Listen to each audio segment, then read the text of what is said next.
जय हिंद दोस्तों, मैं सुचिता तिवारी सिविल जॉब्स परिवार में आप सबका स्वागत करती हूँ।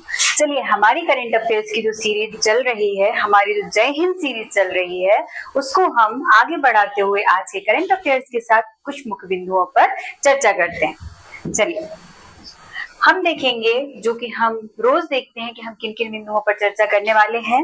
आज हम सबसे पहले देखेंगे हमारी तरोताजा खबर, उसके बाद हम देखेंगे हमारा ज्ञान का पिटारा, उसके बाद देखिए हम एक मुलाकात जरूरी है।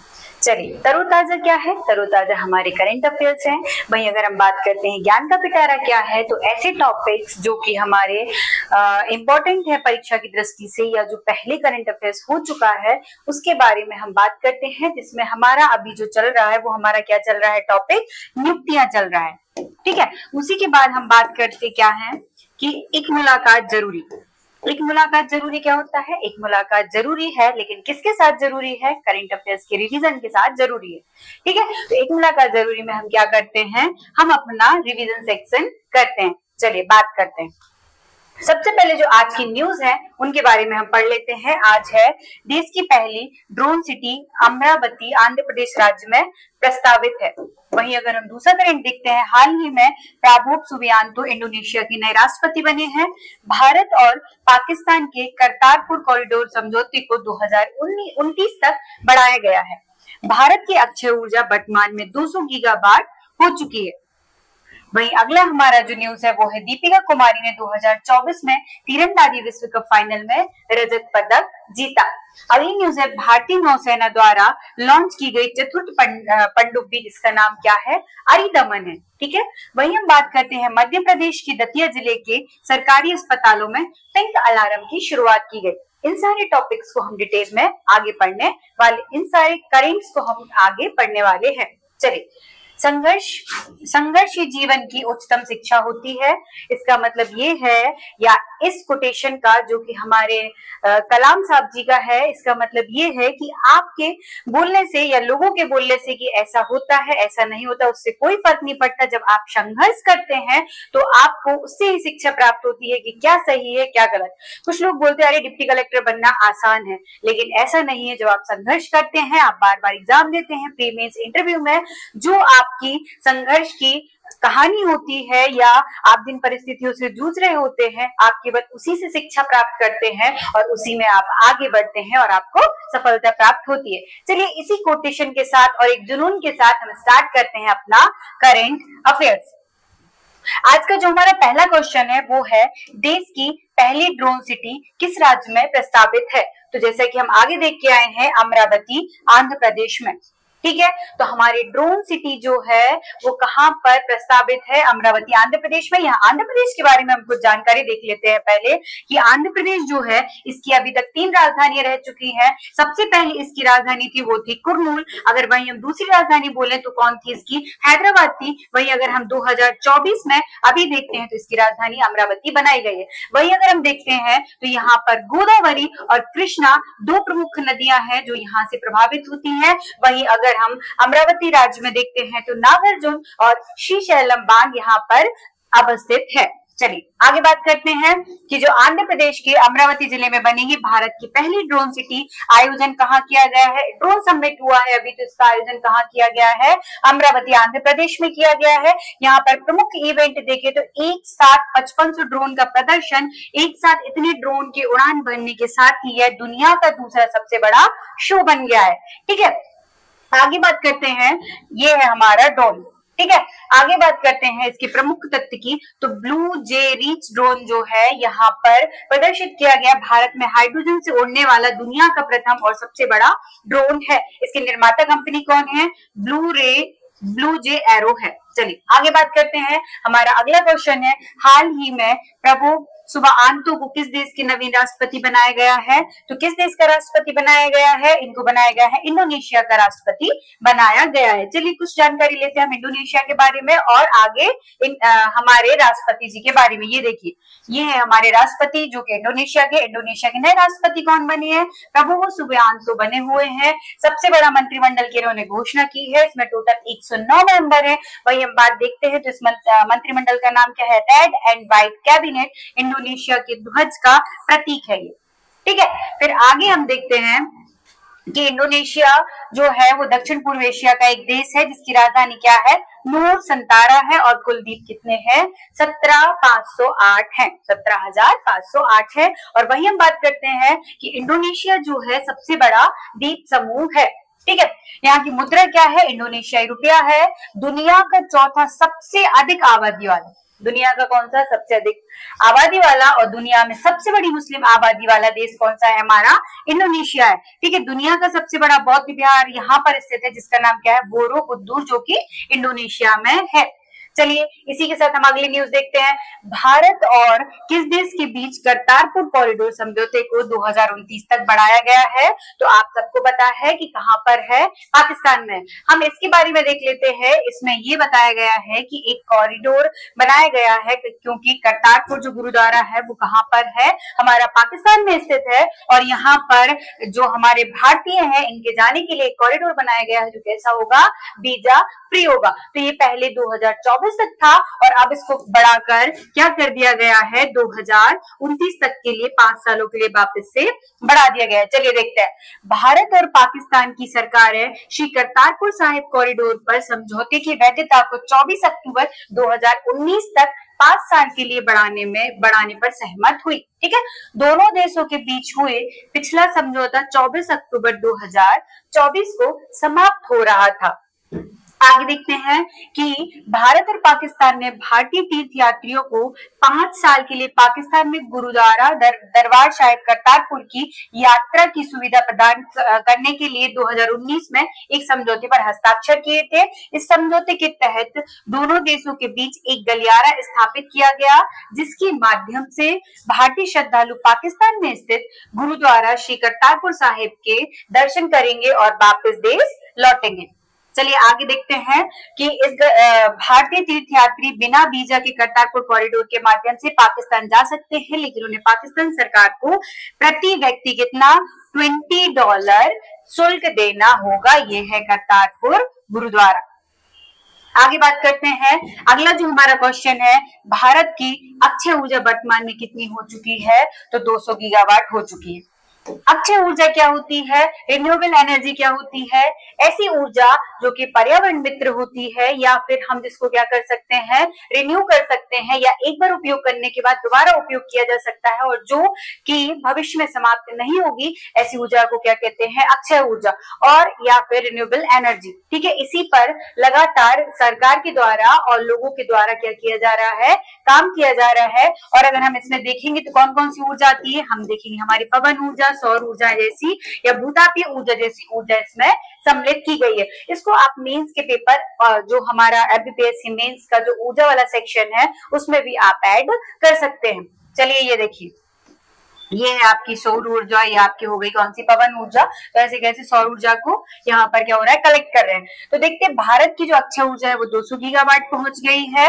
इसमें 90.76 गीगावाट के साथ सौर ऊर्जा पहले स्थान पर है और वहीं 47.6 गीगावाट के साथ ऊर्जा द्वितीय स्थान पर है। कौन सी, पवन ऊर्जा। अब हम कैसे बात करेंगे, जैसे लिखा है 90.76, तो इसका थोड़ा सा 9 को याद रखने के लिए अपन कैसे ट्रिक याद कर सकते हैं कि सूर्य के लिए अपन कितने मंत्र पढ़ेंगे, 9 मंत्र पढ़ेंगे, ठीक है। सूर्य को कितने मंत्र पढ़ेंगे, 9। तो कहीं ना कहीं 90 से रिलेट हो जाएगा। वही अगर हम 47.36 की बात करते हैं तो हम कैसे याद करेंगे, पवन कैसी बहती है, चारों तरफ बहती है, तो इससे 4 बस आगे का याद रख लेना। जब ऑप्शन में आएगा तो कहीं ना कहीं आप रिलेट कर जाएंगे, ठीक है। तो कितना, 47.36 हमारी पवन ऊर्जा के साथ द्वितीय स्थान पर पवन ऊर्जा है और पहले नंबर पर 90.76 के साथ क्या है, हमारी सौर ऊर्जा है। वहीं अगर हम बात करते हैं कि हमारे राज्य कौन से हैं तो हम देखेंगे अक्षय ऊर्जा की क्षमता में 29.91 के साथ राजस्थान देश में प्रथम स्थान पर है। वहीं गुजरात और तमिलनाडु दूसरे और तीसरे स्थान पर है। कैसे याद करेंगे, आरजेटी याद करेंगे, ठीक है। आरजी का वो सबने सुना है, रेडियो, और टी याद से कर लेंगे तो आरजेटी राजस्थान, फिर क्या हो जाएगा हमारा आरजीटी कर लो, ठीक है, RGT, आर से RGT हो जाएगा, आर से हो गया राजस्थान, जी से हो गया गुजरात और टी से हो गया हमारा तमिलनाडु। और ये मध्य प्रदेश PSC के द्वारा प्रीलिम्स में क्वेश्चन पूछा जा चुका है। चलिए अगली बात करते हैं हमारी दीपिका कुमारी जी की। तो दीपिका कुमारी ने 2024 तीरंदाजी विश्व कप फाइनल में कौन सा पदक जीता? ठीक है, तो ये है दीपिका कुमारी जी, इन्होंने कौन सा पदक जीता है? रजत पदक जीता है। और जो कि हमारी जो तीरंदाजी विश्व कप हुआ है, ये कहां पर हुआ है? मैक्सिको में हुआ है। और इन्होंने चीन की है ली जियामान, इनको क्या करा है? इन्होंने इनको क्या करा है? हराया है। और ये इनको गोल्ड मिला हुआ है और वहीं दीपिका कुमारी जी को सिल्वर मिला हुआ है। चलिए बात करते हैं, दीपिका कुमारी ने 20 अक्टूबर 2024 को मैक्सिको में आयोजित 2024 तीरंदाजी विश्व कप फाइनल में महिला रिकवर स्पर्धा में रजत पदक जीता। और फाइनल में वह चीन तीरंदाज ली जियामन से 6-0 से हार गई। मतलब ली जियामन को गोल्ड मिला है और वहीं पर दीपिका कुमारी जी को सिल्वर पदक मिला हुआ है। चलिए आगे बात करते हैं हम हमारे क्वेश्चन की, जो है भारतीय नौसेना द्वारा लॉन्च की गई चतुर्थ पनडुब्बी। मतलब पहले तो ये देखते हैं कि पनडुब्बी क्या होती है। पनडुब्बी को इंग्लिश में सबमरीन भी कहते हैं। पनडुब्बी मतलब पानी में डूबी हुई। तो कैसे बात करेंगे? जैसे पनडुब्बी है तो ये मुख्यतः नौसेना में बहुत अधिक उपयोग होती है। ये पानी के अंदर भी और पानी के ऊपर भी दुश्मनों से क्या करती है? हमारी रक्षा करती है। या फिर ये दोनों जगह क्या कर सकती है? कार्य कर सकती है। अगर देखें तो पानी के अंदर भी और पानी के बाहर भी। ये है पनडुब्बी। चलिए बात करते हैं भारतीय नौसेना द्वारा लॉन्च की गई चतुर्थ पनडुब्बी कौन सी है? तो कौन सी है? अरिदमन है। ठीक है, अगर हम देखें पहली कौन सी थी? तो चक्र थी। दूसरी कौन सी थी? अरिहंत थी। तीसरी कौन थी? अतिघात थी। वहीं चौथी कौन सी है? अरिदमन। ऐसे इसको कैसे याद करेंगे? एक चक्र है, ठीक है, ये चक्र है। चक्र में क्या लगी है? आरियां लगी हुई है। तो चक्र हो गई पहली, आरी हो गई दूसरी, और ये चक्र क्या करेगा? किसी को तो घात पहुंचाएगा ना। तो ये क्या हो गया? तीसरी हो गई अतिघात, और फिर इसके बाद घात पहुंचा के इसका क्या कर देगा? दमन। तो क्या हो गई? अरिदमन। हमको चारों पनडुब्बियां याद हो गई। पहली कौन सी है? चक्र। दूसरी कौन सी है? अरिहंत। तीसरी कौन सी है? अरिघात। और चौथी कौन सी है? हमारी अरिदमन, जिनको हमने ट्रिक से देखा। चलिए आगे बात करते हैं। INS अरिदमन जो है वो S4, इसका नाम S4 रखा गया। तो S1 कौन सी है? चक्र है। S2 कौन सी है? अरिहंत है। और अरिघात जो है वो S3 है। और वहीं अगर हम बात करते हैं S4 कौन सी है? तो हमारी अरिदमन है। चलिए आगे बात करते हैं। ये हमारी मध्य प्रदेश के पर्पज से बहुत इंपॉर्टेंट न्यूज है और इसको हम डिस्कस करते हैं। चलिए बात करते हैं, मध्य प्रदेश के किस जिले के सरकारी अस्पतालों में पिंक अलार्म की शुरुआत हुई है? तो किसमें? दतिया में। कैसे याद करेंगे? पिंक लिप्स और दांत वाइट, तो दतिया। पिंक लिप्स के अंदर ही तो दांत होते, तो ऐसे याद कर लेंगे कि किसमें याद की पिंक अलार्म? किसमें? दतिया में। चलिए बात करते हैं पिंक अलार्म क्या है। सभी ने, जो अभी एक केस हुआ था, वो सबने सुना होगा कि एक जो मेडिकल स्टूडेंट है उसके साथ बहुत गलत हुआ और देशव्यापी बहुत सारी भी उसमें जो हुआ वो हड़तालें की गई, बहुत सारी चीजें चली। उसी के लिए ये पिंक अलार्म लगाया गया है। इसको लगाया जाएगा और जब इसमें ये सायरन बजेगा तो सुरक्षा कर्मियों को क्या रहना पड़ेगा? इसके लिए अवेयर रहना पड़ेगा और वहां पर स्थान पर पहुंचना पड़ेगा। इसके बारे में हम बात करते हैं। पिंक अलार्म की स्थापना भारत के सार्वजनिक अस्पतालों में कहां पर लगाए गए हैं? गवर्नमेंट हॉस्पिटल में। महिलाओं की सुरक्षा के गंभीर मुद्दे को हल करने की व्यापक मुहिम का हिस्सा है। हाल के दिनों में महिला स्वास्थ्य कर्मियों के खिलाफ हिंसा की घटनाओं ने चिकित्सा संस्थाओं में सुरक्षा उपायों की आवश्यकता को उजागर किया है। चलिए अलार्म सिस्टम की कार्यप्रणाली कैसे काम करेगा? अलार्म को अस्पताल के प्रसूति वार्ड, ट्रामा सेंटर और नए OPD ब्लॉक के तीनों मंजिलों के स्टाफ ड्यूटी रूम में रणनीतिक रूप से लगाया जाएगा। ठीक है, फिर अलार्म सक्रिय होने पर सायरन बजता है, जिससे सुरक्षा कर्मियों को सतर्क किया जाता है। सुरक्षा कर्मियों से उम्मीद की जाती है कि अलार्म बजने के 5 मिनट के भीतर संकट में पड़े व्यक्तियों तक पहुंचा जाए। ठीक है, चलिए आगे बात करते हैं। देखिए यहाँ पर हमारा करेंट सेक्शन खत्म होता है, मतलब हमारी तरोताजा खबर यहाँ पर खत्म होती है। अब हम आते हैं ज्ञान की पिटारा में, और ज्ञान की पिटारा में हमारा चल रहा है नियुक्तियां सीरीज। हमने बोला था कि नियुक्तियां एक दिन में याद नहीं कर सकते, इसके पहले भी हम कुछ नियुक्तियां पढ़ चुके हैं और अब हम नियुक्तियों को ट्रिक के माध्यम से फिर से पढ़ेंगे। चलिए बात करते हैं, भारत के नए लेखा महानियंत्रक कौन है? तो कौन है? SS दुबे, मतलब कि श्याम सुंदर दुबे जी हैं। श्याम सुंदर दुबे जी हैं। ठीक है, तो कौन है? महानियंत्रक। जो इंसान सुंदर होगा वो क्या करेगा? किसी को भी नियंत्रण में कर लेगा। तो कैसे याद करेंगे? श्याम सुंदर दुबे। और सबसे अच्छी बात यह है कि ये हमारे मध्य प्रदेश से है। चलिए आगे बात करते हैं।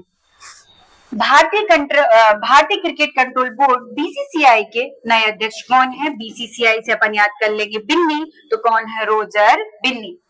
ठीक है, चलिए आगे बात करते हैं। भाभा परमाणु अनुसंधान केंद्र बार्क के 14वें निर्देशक किसे नियुक्त किया गया है? विवेक भसीन को, रजनीश कुमार को, तपन सिंघल को या राजीव चौधरी को? चलिए बताएं तो किसको किया गया है? विवेक भसीन को। कैसे याद करेंगे? जब भी परमाणु अनुसंधान करते हैं या परमाणु के बारे में मतलब हम अनुसंधान कर रहे हैं या परमाणु का रिसर्च कर रहे हैं, तो हम क्या करेंगे? हमें बहुत विवेक से काम लेना चाहिए। तो ऐसे आपको याद हो जाएगा। आगे देखते हैं। केंद्रीय अन्वेषण ब्यूरो सीबीआई के नए निर्देशक कौन है? तो कौन है? अरविंद बालिया हैं, प्रवीण सूद हैं या मनोज पांडे हैं या नितिन परांजपे हैं? तो हम कैसे देखेंगे ये कौन है? प्रवीण सूद हैं।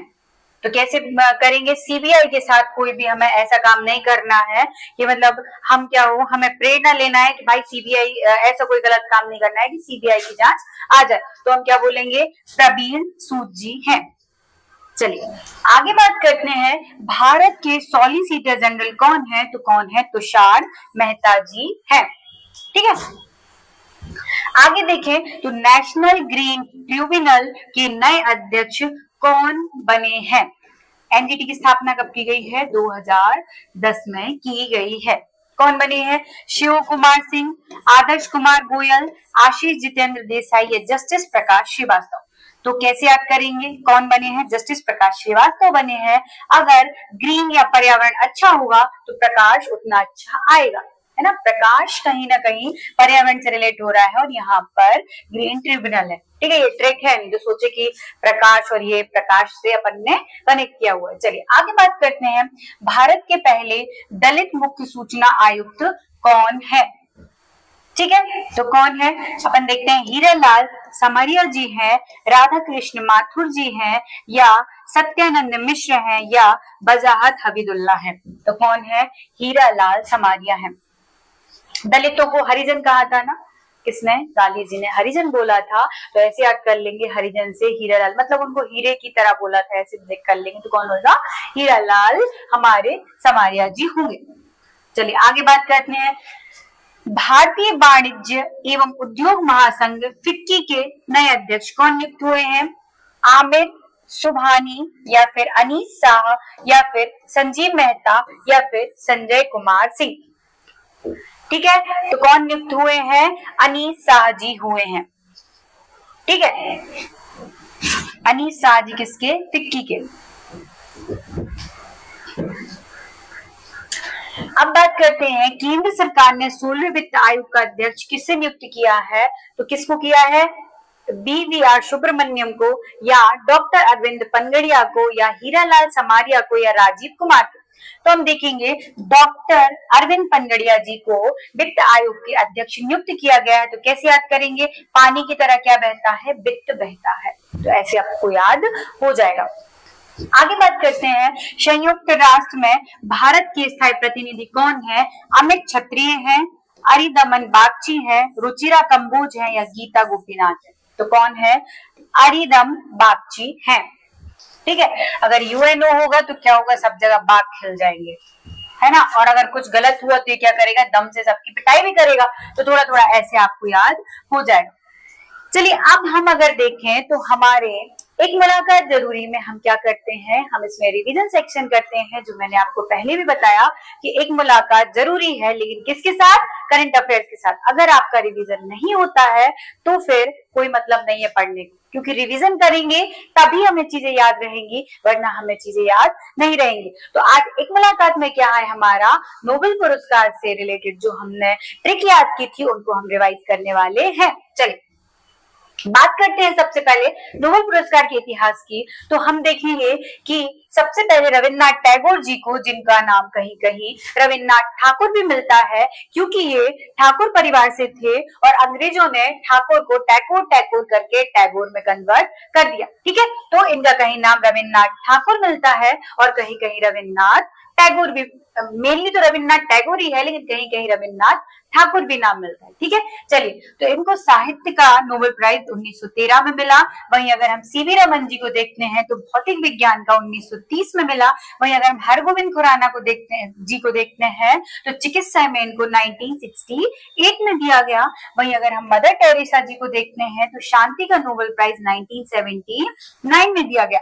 सुब्रमण्यम चंद्रशेखर जी के लिए भौतिक विज्ञान का 1980, भौतिक विज्ञान के क्षेत्र में 1983 में दिया गया। वहीं अमृत सेन जी को अर्थशास्त्र के क्षेत्र में 1998 में दिया गया। वेंकटरमन रामकृष्णन को रसायन विज्ञान के क्षेत्र में 2009 में दिया गया। अगर कैलाश सत्यार्थी जी को देखते हैं तो शांति का नोबेल पुरस्कार मलाला यूसुफजई के साथ 2014 में दिया गया।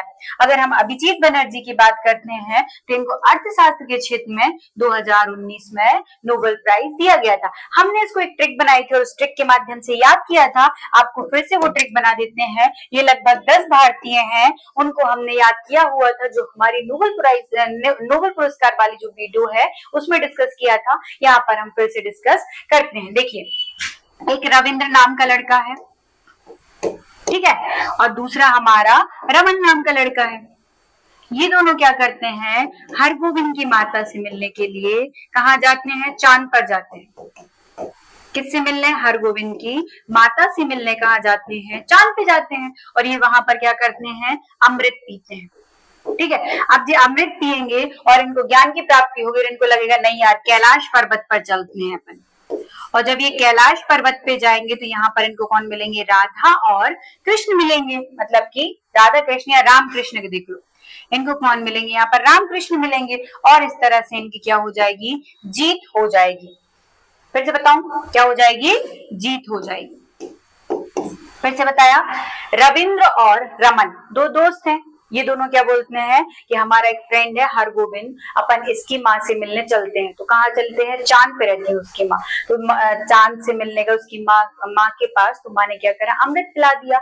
जब इन्होंने अमृत पिया तो इनने सोचा इनको कैवल्य की प्राप्ति हुई, बोलते हैं चलो अब चांद पे तो आ ही गए हैं, फिर एक काम करते हैं कैलाश पर्वत पर और चल देते हैं। तो ये क्या करते हैं, कैलाश पर्वत पर जाते हैं और वहां पर इनको कौन मिलते हैं, रामकृष्ण जी मिल जाते हैं। रामकृष्ण मतलब राम भगवान भी मिल गए, कृष्ण भगवान भी मिल गए। तो इनको क्या लगता है, इनने दुनिया को जीत लिया। कैसे याद करेंगे, रविंद्र और रमन, तो क्या हो गया, रविन्द्रनाथ टैगोर और सीवी रमन। फिर वहीं हरगोविंद की माता, तो क्या हो गया, हरगोविंद खुराना। माता मतलब मदर टेरेसा। वही हम देखें कहाँ जाते हैं, चांद पे। तो चांद से कौन हो गया, सुब्रमण्यम चंद्रशेखर। वही हम बात करते हैं, क्या पीते हैं, अमृत पीते हैं। तो कौन हो गया, अमृत सेन जी। वही हम बात करते हैं कि इनको जब वहां कैवल्य की प्राप्ति होती है तो ये क्या करते हैं, कैलाश पर्वत पर जाते हैं। तो कैलाश पर्वत से हो गया कैलाश सत्यार्थी। और वहीं कैलाश पर्वत पर इनको कौन मिलना है, इनको मिलता है, कौन मिलते हैं, वेंकट रामकृष्णन मतलब राम और कृष्ण मिलते हैं। और इनकी क्या होती है, जीत हो जाती है। तो जीत से क्या हो गया, अभिजीत बनर्जी। और वहीं पर बीएस नायपाल आते हैं। तो अपन क्या करते हैं, अपन ने क्या किया, अमृत पिया, तो क्या हो गया, पॉल हो गया। फिर से देखें, रविंद्र और रमन दो दोस्त हैं। ये क्या करते हैं, हरगोविंद की माँ से मिलने कहाँ जाते हैं, चांद पे जाते हैं। चांद पे जाके ये क्या करते हैं, अमृत पीते हैं। तो रविंद्र, रमन, हरगोविंद, सुब्रमण्यम चंद्रशेखर, माता से हो गया मदर टेरेसा और अमृत से हो गया, क्या हो गया, अमृत से क्या हुआ, अमृत सेन। ठीक है, फिर ये क्या करते हैं कि वहां अमृत पीने के बाद इनको लगता है आप कैलाश पर्वत पे जाते हैं, क्योंकि अमृत किसने पिया था, शिव जी ने पिया ना। तो ऐसे कैलाश पर्वत पे रहते हैं वो, तो कैलाश पर्वत पे जाते हैं। वहां इनको रामकृष्ण मिल जाते हैं, मतलब कि सुब्रमण्यम रामकृष्णन। और इनको क्या लगता है, इनकी जीत हो गई, मतलब कि अभिजीत बनर्जी। फिर से देखो, रविंद्र हो गए, रमन हो गए, दो फ्रेंड हो गए, हरगोविंद की माँ से मिलने चांद पे गए। चांद पे जाएंगे, वहां पर अमृत पिएंगे। अमृत पी के वो क्या करेंगे, ऐसे अपन ने सारे नाम याद किए, वो जीत जाएंगे। और वो कहाँ जाएंगे, कैलाश पर्वत पे जाएंगे। और कैलाश पर्वत पे क्या मिलते हैं, रामकृष्ण मिलते हैं और उनकी जीत हो जाती है। ठीक है, आपको 10 नाम ऐसे याद हो गए होंगे। चलिए आगे बढ़ते हैं। अब हम देखते हैं 2024 के नोबेल पुरस्कार। जिसमें हम बात करते हैं प्राप्तकर्ता कौन है। पहले फिजिक्स का देखते हैं तो कौन है, जॉन हॉपफील्ड और जेफरी हिंटन। इसको कैसे याद किया था हमने याद किया था कि जब हम फिजिकल करने जाते हैं, मतलब जो हम एसआई का या कांस्टेबल जैसे एग्जामों का फिजिकल करते हैं तो हम कहाँ करते हैं, फील्ड पे करने जाते हैं, तो हम बहुत ज्यादा हाफ जाते हैं और फिर क्या होती है, हमारी बॉडी हीट हो जाती है। तो जो हमारी तंत्रिकाएं हैं, तंत्रिका तंत्र है, ये क्या करती है, काम करना बंद कर देती है, बहुत तेज तेज काम करने लगती है। ठीक है, हमारे सेंसर्स जो है तेज तेज काम करने लगते हैं। तो क्या हुआ, अगर फिजिकल करने गए तो फिजिक्स हो गया, अगर हम फील्ड पे गए या हाफ गए तो हाफ फील्ड हो गया। वहीं अगर हम देखें कि हमारी बॉडी हीट हो गई तो जेफरी हिंटन हो गया। और वहीं हम देखें कि कृत्रिम तंत्रिका तंत्र हमारी क्या होती है, बहुत तेज काम करने लगती है, तो क्या हो गया, कृत्रिम तंत्रिका तंत्र से हो गया। आपको याद हो गया होगा। आगे बात करते हैं हम रसायन की या फिर केमिस्ट्री की। हम रसायन से याद करेंगे एक वर्ड, रस। ठीक है, तो रस में हम क्या देखेंगे कि एक स्टोरी के माध्यम से बात करते हैं कि हम एक शादी में क्या करते हैं, खाना खाने जाते हैं। तो यहाँ पर क्या होता है कि ये भोजन होता है, लेकिन भोजन में प्रोटीन नहीं होता।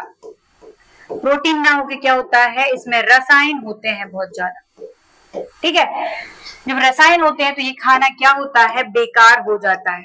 ठीक है, ये खाना बेकार होगा तो एक ही आएगा डंपर, और इस डंपर में इस खाना को भरेंगे और अपन क्या करेंगे, फेंकने जाएंगे।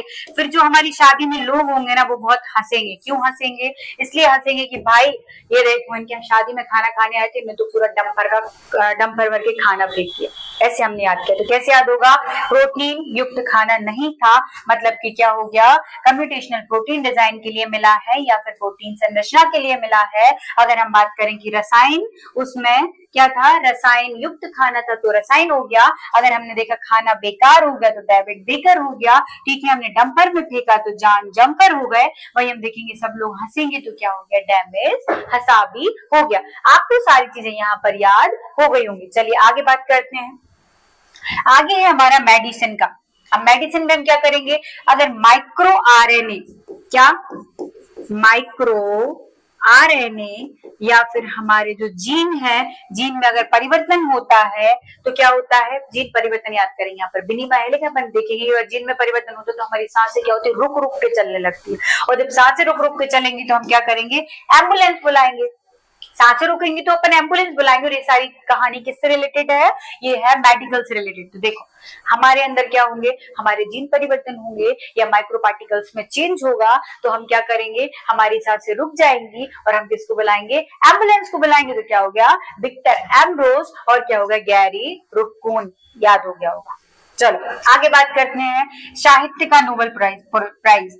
ये है एक साहित्य, जब आप इसको पढ़ रहे होगे तो क्या करते हो, आप इसको हाथ में लेते हो। ये आपको और ये इसको हाथ में ले रहे, देखा आपकी फोटो आप हाथ में लिए हुए। ठीक है, फिर क्या हो गया, अब आपके कान खड़े हो जाते हैं। साहित्य पढ़ते पढ़ते आप भूल जाते सब कुछ, आपके कान देखो खड़े हो गए। क्या होते हैं, ऐसे आपके कान खड़े हो जाते हैं। तो हमने क्या याद किया, हाथ से हो गया हाथ, और कान से हो गया आपका क्या, कान से क्या हो गया, कान। तो क्या हो गया, हांगकांग। ठीक है, तो साहित्य में किसको मिला है, हांगकांग को मिला हुआ है। और अपन देखते हैं इस पुस्तक में अपन क्या पढ़ रहे थे, इस पुस्तक में बहुत सारे वेजिटेबल बने थे। ठीक है, और इस वेजिटेबल को कौन खा रहा था, मानव खा रहा था एक। ठीक है, मानव खाएगा और ठीक है, या ह्यूमन खाएगा। और क्या होगा, ये बुक कैसी थी, व्हाइट कलर की थी। देखो ये व्हाइट कलर की बुक बना दी। ठीक है, तो क्या होगी, बुक का नाम the vegetarian, the white book और द ह्यूमन एग्स इनकी बुक्स है। ये है हांगकांग। ठीक है, चलिए आगे बढ़ते हैं। आगे देखते हैं नोबेल का जो नोबेल प्राइज है वो शांति के क्षेत्र में किसको मिला हुआ है। आप क्या बोलेंगे, हल्ला नहीं करो। हल्ला से क्या हो गया, हिंडानक्यो, और नहीं करो से हो गया निहोन। ठीक है, क्या हो गया, हल्ला नहीं करो से हो गया शांति रखो भाई, हल्ला मत करो ज्यादा। ऊधम मतलब कि हड़कंप मत मचाओ। तो क्या हो गया, हिंडानक्यो, निहोन हिंडानक्यो हो गया। और ये एक जापानी संगठन है, आपको याद हो गया होगा। चलिए आगे बात करते हैं, हमारा अर्थशास्त्र में नोबेल प्राइज किसको मिला है। अर्थ मतलब क्या होता है, पैसा। अर्थ मतलब क्या होता है, पैसा। अब देखो भाई, जिसके पास पैसा होगा उसके पास उसकी एक जान भी होगी। ठीक है, ये कौन है, जान है। अब जब ये जान होगी तो ये क्या, इस जान का नाम क्या होगा, रॉबिन्सन। नाम रहते हैं ना, रॉबी, रबी, रॉबी, तो क्या हो गया, रॉबिन्सन। ठीक है, और ये दोनों कौन सी मूवी देखने जाएंगे, एक बढ़िया सी मूवी देखने जाएंगे। कौन सी थिएटर में मूवी देखने जा रहे हैं, उसका नाम है मोगली। जंगल जंगल भाग चली, सुना ही होगा, जंगल जंगल भाग चली, पता चला है। ठीक है, मोगली की मूवी देखने जाएंगे। तो क्या हुआ, साइमन जॉनसन, जान से हो गया साइमन, जान है ये हो गया साइमन जॉनसन। इस जान का नाम क्या है, रॉबिन्सन, तो क्या हो गया, जैन से रॉबिन्सन। और मूवी थी कौन सी, मोगली की, तो क्या हो गया, डारोन एस मोगली। मुझे पता है आपको सारे नोबेल प्राइज आसानी से याद हो गए होंगे। आप एक बार इनको रिवाइज कीजिएगा, आपको सारी चीजें रिकॉल हो जाएंगी, क्योंकि हमने स्टोरी के माध्यम से इनको पढ़ा है। इसी के साथ हमारी आज की क्लास यही समाप्त होती है। आप सबके लिए जय हिंद, जय भारत।